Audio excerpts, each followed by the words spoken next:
अगर जीवन में आप कामयाब नहीं होते हैं तो एक समय आएगा कि लोग खैरियत नहीं बल्कि आपकी हैसियत पूछते हैं। और ये कहानी एक ऐसे राजा की है जिसके 3 मंत्री थे और राजा तीनों मंत्रियों की परीक्षा लेना चाह रहे थे।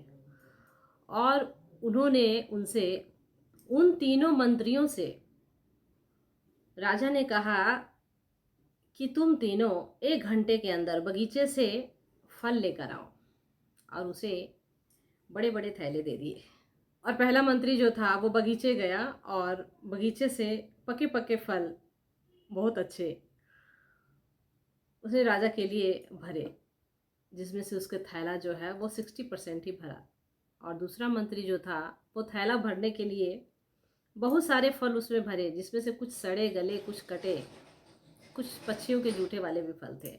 और तीसरा मंत्री जो था वो बहुत सारे घास फूस जो थे उस बगीचे में उसे वो भर कर राजा के पास पहुंचा। और तीनों मंत्री जैसे ही राजा के पास पहुंचा, राजा ने फैसला लिया कि इन तीनों को काल कोठरी में बंद कर दिया जाए। क्योंकि राजा ने कहा कि मुझे बखूबी पता है कि ये तीनों जो है वो बगीचे से क्या लाए होंगे, इसलिए इन तीनों को काल कोठरी में बंद कर दिया जाए। और काल कोठरी में जब तक ये रहेंगे तब तक उन्हें खाना पीना कुछ नहीं मिलना चाहिए, बल्कि जो भी ये थैले में भरकर लाए हैं ना उसे ही वो खाएं।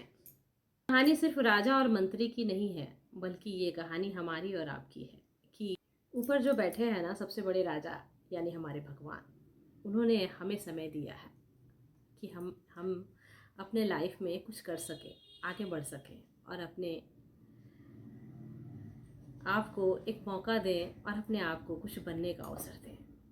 और यदि फिर भी हम यदि पके हुए फल या फिर सड़े हुए फल या फिर घास भूसे को चुनकर हम अपने आप में समझते हैं कि हमारे पास बहुत सारी चीज़ें हैं, यानी कि थोड़े से भी पैसे यदि आप कमा लेते हो ना और आपको ये घमंड हो जाता है कि आपने बहुत सारे पैसे कमा लिए और आप बहुत कामयाब हो गए, तो ऐसा नहीं है।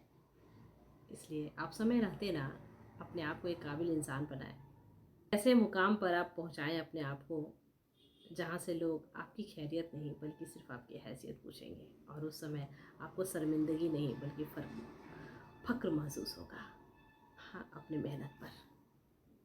तो छोटी सी ये कहानी जो है वो आपको कैसी लगी कमेंट करके ज़रूर बताएं और लाइक करें, सब्सक्राइब करें और शेयर करना ना भूलें। Thanks for watching my video.